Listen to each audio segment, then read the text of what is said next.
Oi, gente, tudo bem com vocês? Muito obrigado pela companhia. A gente apresenta para você agora a entrevista do FIB Produz, aqui com o Luiz Lima e o Rômulo Cabaleiro. Eles são da DM9, são publicitários, vieram aqui dar uma palestra para o primeiro Pocket de Publicidade, Propaganda, Design e Produção Audiovisual da FIB. Gente, muito obrigado por terem vindo. Obrigado A a gente que você. agradece. Bom, a palestra de vocês foi excelente, a gente curtiu muito, os alunos se divertiram, fizeram bastante perguntas. Então, queria que vocês comentassem para quem está em casa, eh, como é que foi o começo de vocês na publicidade, antes da gente chegar na peça que vocês vieram apresentar, que foi do Festival Cheddar do McDonald's. Cara, na verdade, assim, a gente já trabalhava há muito tempo em publicidade em agências menores, né, e também com outra função, que era de BTL, Uhum. até que a gente começou a fazer um curso específico para criatividade, que é a Escola Cuca, que foi onde a gente conheceu também. E lá a gente teve contato com professores que já eram do mercado há muito tempo, diretores de criação, gente renomada. E aí a gente começou a trabalhar junto e por algum motivo eles gostaram da gente, para nossa sorte. E aí acabamos sendo indicados para a FCB, né, que foi a primeira agência que a gente trabalhou junto. E aí desde a FCB em 2014, se conheceu em 2013 no curso, desde 2014 a gente trabalha junto em uma agência. Que legal. E aí depois disso a gente foi para DM9, a gente recebeu a proposta, também como dupla. E aí fomos juntos e lá que a gente conheceu o cliente, começamos a trabalhar com o McDonald's. E foi quando a gente fez esse job depois de um ano trabalhando lá. Que legal. Dura às vezes mais que casamento essas duplas da publicidade. Olha, nessa modernidade aí acho que acaba durando, viu? Tem muita dupla fluida aí, né? É. Não, acho que é um pouco difícil, mas a gente tá há um bom tempo já junto e isso é legal, né? Isso é legal, a gente vem trabalhando, assim, é legal quando a criatividade, assim, dos dois combina, né, os gostos, assim, até a gente tem uma pegada um pouco mais digital, tecnologia, que também é uma coisa que os dois gostam. Isso facilita na hora de trabalhar, de fazer um brainstorm e também o tipo de ideia, que isso é importante para uma dupla que trabalha em agência hoje no Brasil também. Legal. Nós estamos aqui à beira do vestibular, né? Quer dizer, tem muita gente procurando informações sobre publicidade e propaganda e às vezes as pessoas não sabem, né, que é possível você trabalhar em dupla ou, enfim, você encontrar a sintonia assim. Vocês têm dicas para quem vai prestar vestibular agora? Opa, é, eu acho que o curso de publicidade e propaganda ele é muito amplo, né? E isso é bom porque ele abre muitos caminhos para você escolher. Dentro de publicidade tem audiovisual, marketing, você pode ser RP, e eu acho que é, depois que você se forma, você ainda pode trocar de área enquanto profissional daquilo. Tem gente que sai de planejamento de agências e vai trabalhar no Google, vai trabalhar em startups como Original, Banco Original, Next, e isso tudo acaba acrescentando, sabe? Trabalhar com comunicação. Hoje a gente trabalha numa agência de propaganda e a gente gosta disso, a gente tá curtindo essa fase, mas nada impede da gente amanhã tá exercendo outra coisa. Acho que isso que é o mais legal dessa nova era que a gente está vivendo, sabe? E eu acho que publicidade e propaganda, o principal objetivo é abrir a cabeça do aluno. Então, se um cara que escolher esse curso, ele tem que saber que quando ele sair dele, tem mídias que ainda não existiam quando ele entrou e vai continuar assim. E ele vai ter que saber lidar com isso e isso é legal, isso é bom. É um curso também que exige muita adaptação, igual ele falou, né? Vai mudando toda hora, mas eu vejo também a comunicação e principalmente a publicidade e propaganda como um coringa, né? Todas as empresas precisam de comunicação, todas as empresas precisam vender alguma coisa, então você pode desde trabalhar na empresa ou fazer a sua própria empresa ou qualquer coisa, trabalhar com tecnologia, porque você é um coringa de todas as empresas, assim como é a advocacia, então tem profissões que são necessárias para diversos campos e a comunicação é uma delas.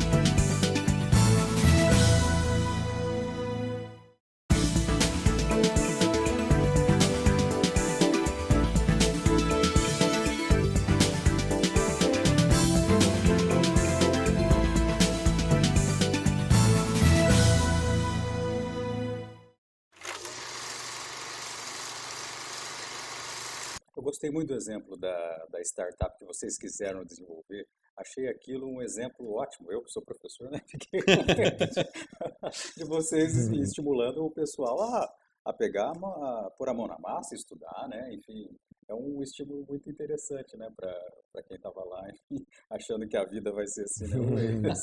Caiu um briefing, né? Isso. Como a gente falou, né, startup, o lance dessa startup que a gente, na verdade, teve a ideia, tentou acelerar e tal, é mais o lance do aprendizado, assim, a gente achou uma ideia que era poderosa, era legal, fazia muito sentido para a época, e aí a gente foi correr atrás para aprender como que esse mundo funcionava e por isso que a gente acabou fazendo esse esqueleto de como seria essa startup e que depois acabou falhando, mas assim, a gente não leva isso como uma coisa ruim, porque a gente acabou aprendendo um monte de coisa no processo, que era o principal objetivo. Lógico que se tivesse virado uma startup de milhões de dólares, seria lindo. A gente não ia reclamar. Mas foi uma coisa legal, foi importante para a época e continua sendo importante. Sim. Eu acrescentaria esse negócio do aprender a desaprender, sabe? Então, a gente se formou, então agora acabou, não preciso mais aprender nada? Não, você só começou mais uma outra fase. Então, só que a diferença é que às vezes você não vai ter um professor para ficar te puxando. A sua gana, sua vontade é que vai fazer com que você tenha esse estímulo. Então, eu acho muito importante, se você aprender isso quanto antes, e se você ainda tem a assessoria de um professor, ótimo. Então, aprender isso agora, porque quando você sair das asas lá do ninho da universidade, você usar esse mindset no seu dia a dia. Porque, igual a gente falou, publicidade vai mudar muito ainda, e se você tem essa cabeça de que tá a fim de aprender coisa nova o tempo inteiro, você vai conseguir se dar bem nesse meio. Não tem fórmula. É isso. Se aprender e se adaptar. Obrigado.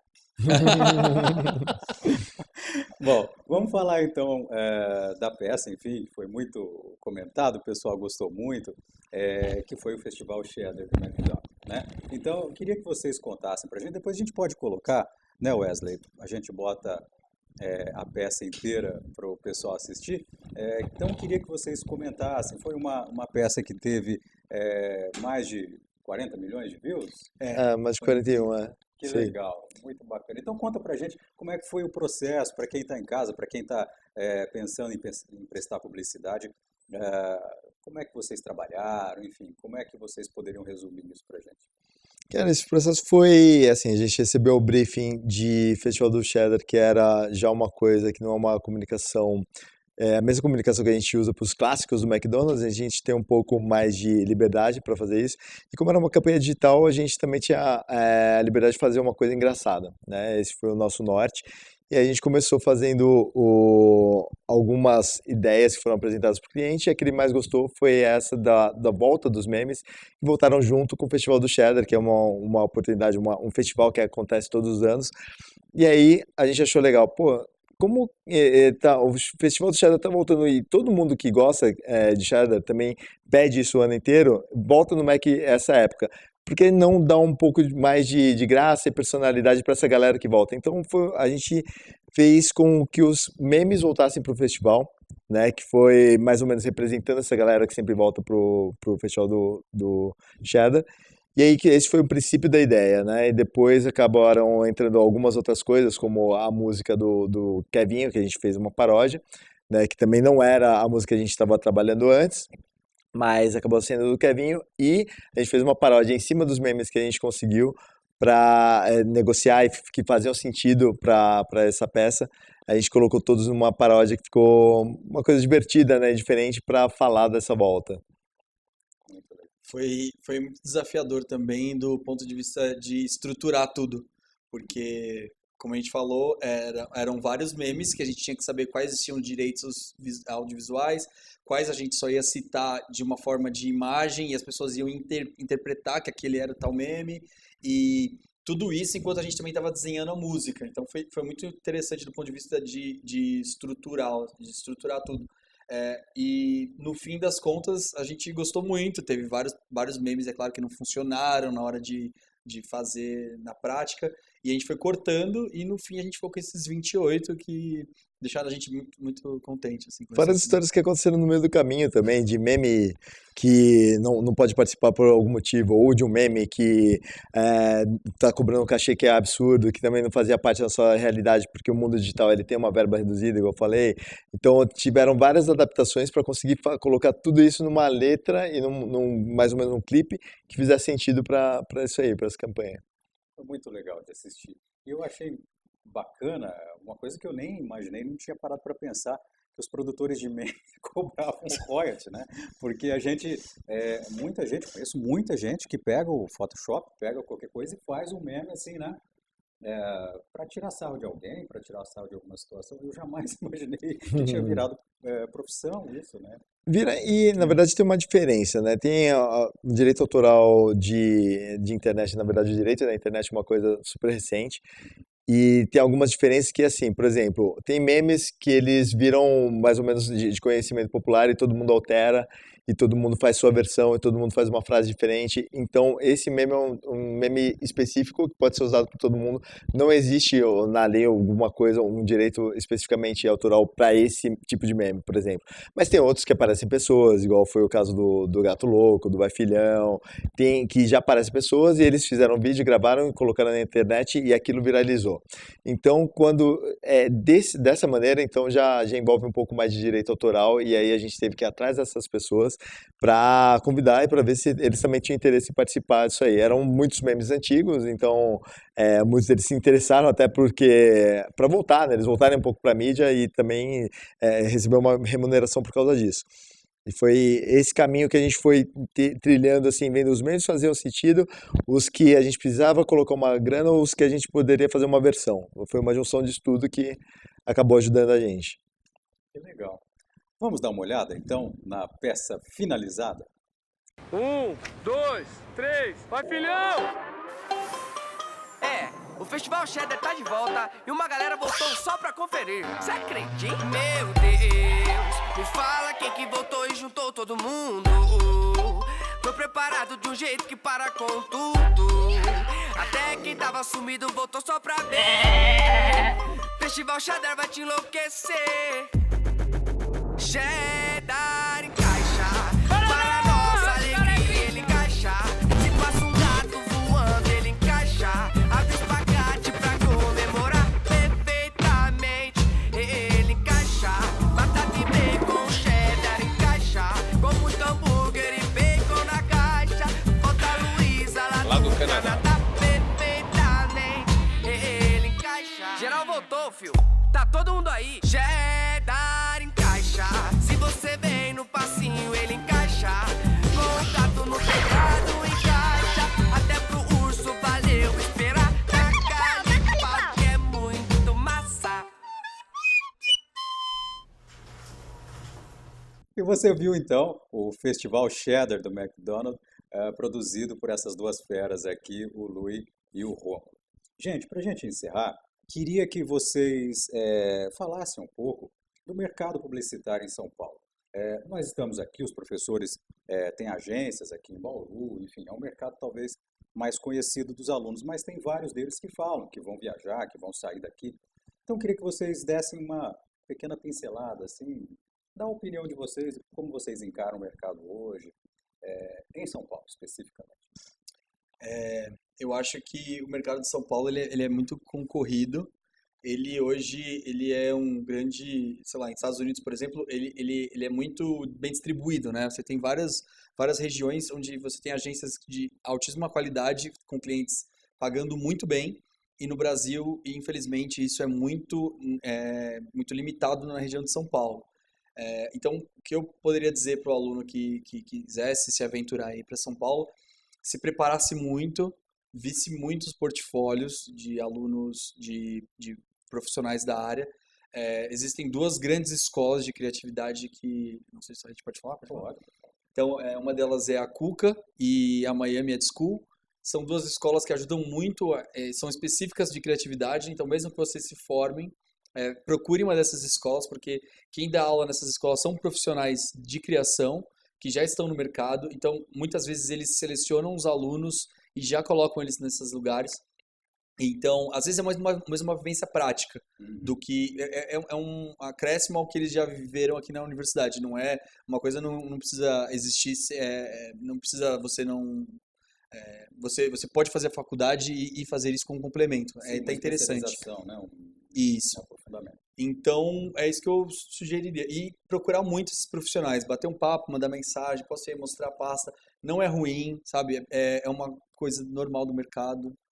E fora outra coisa também, tem um outro lado que, além disso que o Romulo falou, que é muito verdade, tem o lado da sua vontade de ir atrás também de referências, e igual ele falou, de referências não só do mercado, né? O que ele falou dos portfólios dos profissionais, acredito que não só dos portfólios profissionais, mas ser também tudo que você puder ver de filmes, de outras coisas culturais, de vivência do dia a dia, tudo isso vai contar para você fazer um portfólio que seja competitivo e, óbvio, se atualizar no sentido também da comunicação, que a comunicação de hoje não é igual a comunicação de 10 anos atrás, de 5 anos atrás.